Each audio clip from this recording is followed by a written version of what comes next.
Nasa sayo kung ano pipiliin mo, uubusin mo yung lakas mo sa kakatunganga sa bahay o uubusin mo yung lakas mo sa mga makabuluhang bagay. Huwag ka mag-alala kasi kahit saan dyan, may mararating ka.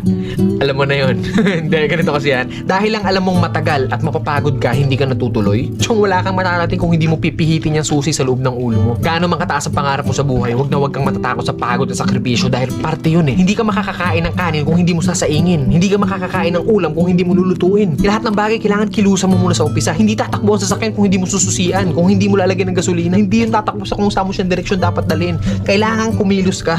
Kailangan ng lakas mo para marating mo kung ano yung gusto mong marating sa buhay. Kasi kung hihiga ka lang dyan, wala mangyayari talaga sa'yo. Hindi po pwede na inaasal natin lahat sa Diyos na parang nasa Diyos, lagi kong idadasal sa Diyos. Hindi po pwede yun. Sabi nga nila, di ba, nasa Diyos ang awa, nasa tao ang gawa. So depende yan sa'yo kung ano yung gusto mong kilos. Sabi nga, work smart, not hard. Hard work yung ginagawa mo pero sablay naman yung mga diskarte mo. Wala rin mangyayari, di ba? Smart move yung ginagawa mo pero swabe lahat. Kailangan mo lang talaga gamitan ng tamang isip at tamang puso sa lahat ng bagay. Ang pangarap, para kang nagtatanim ng puno. Malaki pangarap mo, malaking puno yung kailangan mong itanim. Hindi naman pwede maghukay ka ng mababaw lang. Hindi naman pwedeng konting tubig lang yung ididilig mo dyan. Kung gusto mo ng malaking puno, malaking trabaho ang kapalit nun. At nasa sayo yun. Then pag nagbunga na yun, hindi po pwede na hayaan mo na lang bumunga yan dyan. Hindi, kailangan pa rin ng maintenance. Ganun din sa atin. Kung ano yung marating natin, nandoon na tayo sa taas, hindi pa pwede na halalan-tutay ka na nandun sa taas. Pag hindi mo diniligan yung puno, magbunga man siya isang beses lang and then sa susunod hindi na ulit. Ganun yung pwede mangyari pag pinabayaan natin kung ano man yung narating natin sa buhay. Mawawala lahat sa'yo. Sayang yung oras. Oras kasi ilang oras lang ang binigay sa atin dito sa mundo. Depende sa atin kung saan natin yun ilalaan. Huwag ka matakot sa pagod kasi yung pagod isang tulog lang yan. Bukas malakas ka na ulit. Matakot ka sa oras na sinayang mo kasi pag lumipas yan,